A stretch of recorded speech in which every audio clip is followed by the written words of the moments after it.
Cross tolerance. Good morning, good evening, good afternoon. I don't know what time you're going to view this video, but I'm hoping all is well with you. Welcome to Chantell Short Session.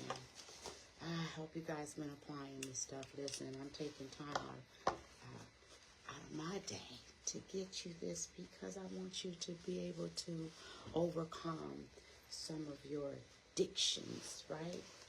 And so I want to share with you some material this week. Here we go. We're going to be talking about cross tolerance. Cross tolerance is, let me see if this is what I want to share. Yep, this is it. A person's favorite drug of choice is called the primary drug. Some people use only a primary drug, for example, only alcohol. In contrast, many people use a secondary drug, such as alcohol with cocaine.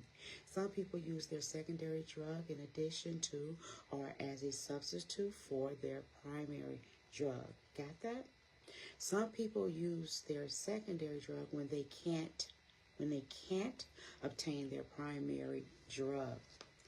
If the secondary drug has about the same drug effect as the primary drug, using one drug can stop withdrawal symptoms from occurring if the other drug is cut down or stopped. When the primary and secondary drugs have very similar drug effects, they are called cross-tolerant. Okay? Cross-tolerant. For example, alcohol and Valium have very similar effects and are cross-tolerant. Alcohol and Valium, cross-tolerant. Therefore, if a person has tolerance to alcohol, he or she also has tolerance to Valium, right? When people stop taking their primary drug, they often increase their secondary drug in the mistaken belief that they are controlling their drug use. For example, a person may use alcohol as a primary drug and marijuana as a secondary drug. Perhaps he or she feels guilty about his or her alcohol use and decides to quit, but believes that marijuana has not been a problem. Remember, you're going to get the same feeling, right, if you use one or the other. If this person only stops drinking alcohol and continues to smoke marijuana, it is extremely likely that 1, marijuana use will increase, 2, marijuana use will get out of hand, and 3, alcohol use will start again. So 1, 2, 3, right?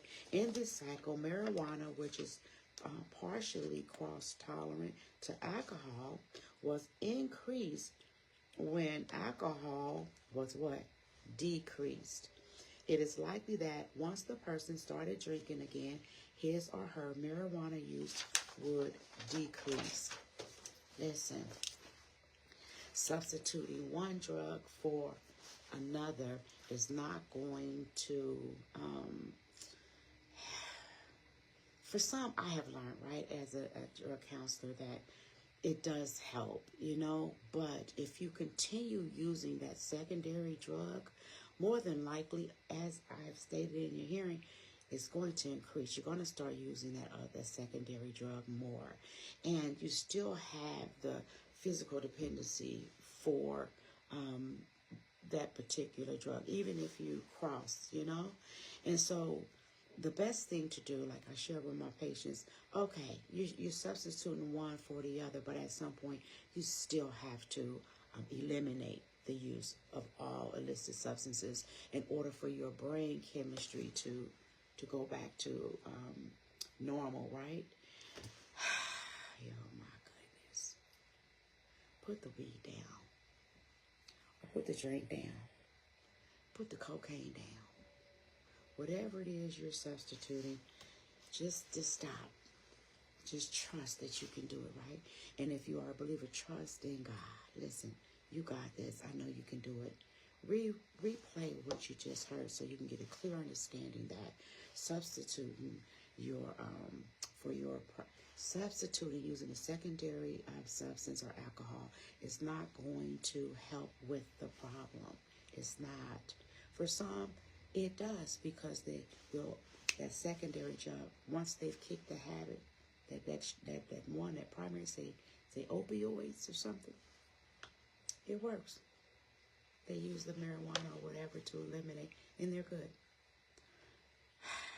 Whatever you need to do it. There's some crazy, deadly substances that are being cut and sprayed, right, on your drugs. So God bless you. You got this. Remember, I am praying for you.